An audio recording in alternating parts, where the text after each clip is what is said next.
all of us in the PBS audience for the wonderful special you've done. Oh, that was just, I'm really, really pleased with the outcome of that. I'll sit and watch it. And usually you kind of steer away from watching yourself, you know. Well, one of the things I noticed watching you was that you seemed most relaxed and you seemed to be having the most fun with, I'm trying to recall what it was now, William Tell Overture. Yeah. And the old Smothers Brothers, Mason Williams movie thing, Classical Gas. And my sense as a viewer was it was taking you back to being a pure musician. It was almost like you were in session. Is that what you like? I mean, is that where your first love is, do you think? Yeah, it is. If I didn't play guitar, I'd probably have been retired a long time ago. But I like to play guitar. Oh. Do you miss those days? Do you miss the days of the sessions, recordings? And yeah, it was a lot of work. Sessions were, and it was really demanding. You had to be on your toes and not make any mistakes. And but you know, most of them were, with the exception of the Dean Martin stuff I played on, and Strangers in the Night. It was mainly the rock stuff. Yeah, you know, yeah. It was on a TV show called Shindig.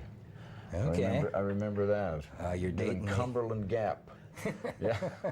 Well, Hullabaloo spun off of that. They put that NBC had to have one of them. So that knocked both of them off, really. But Shindig was a good show.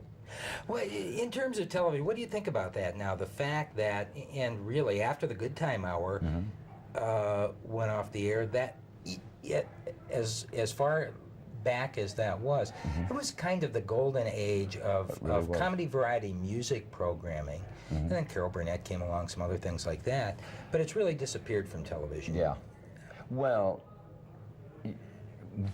they do $2 million videos now. Yeah. You know, we were getting like 140,000 starting to do the show.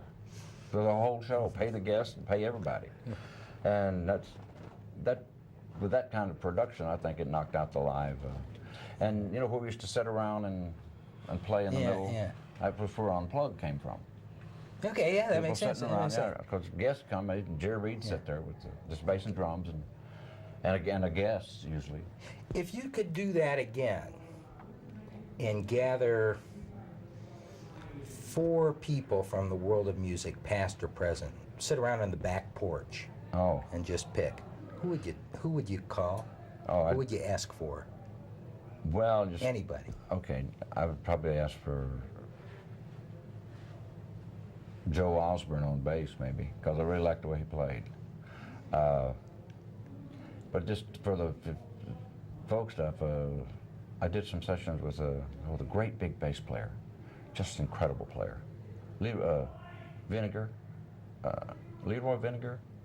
I can't think of him, but boy, could he play bass. He played on the Rick Nelson stuff, I remember. And I think I'd have, did I mention Jerry Reed?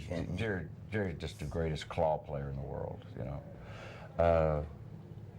But that would be that'd be a hard choice. You know, I'd play with Jascha Heifetz, you know. Well, you might sell a few albums with that kind of grouping. Oh yeah. Now you came down. Well, you've just been in South Dakota where you did the PBS special, coming down here to Clio. Yeah, we did a thing with Chris Cheddar and what's her name? And Cindy Rarick, or Cindy Fromm now, the LPGA. Yeah, and we raised $300,000, I guess. Charles Barkley was there. Yeah, you got here a week late. The Buick Open was last week right here. One of your good old country boys, Kenny Perry, burned up the course. Yeah, 25 under. Great. I hadn't even seen any TV. Yeah.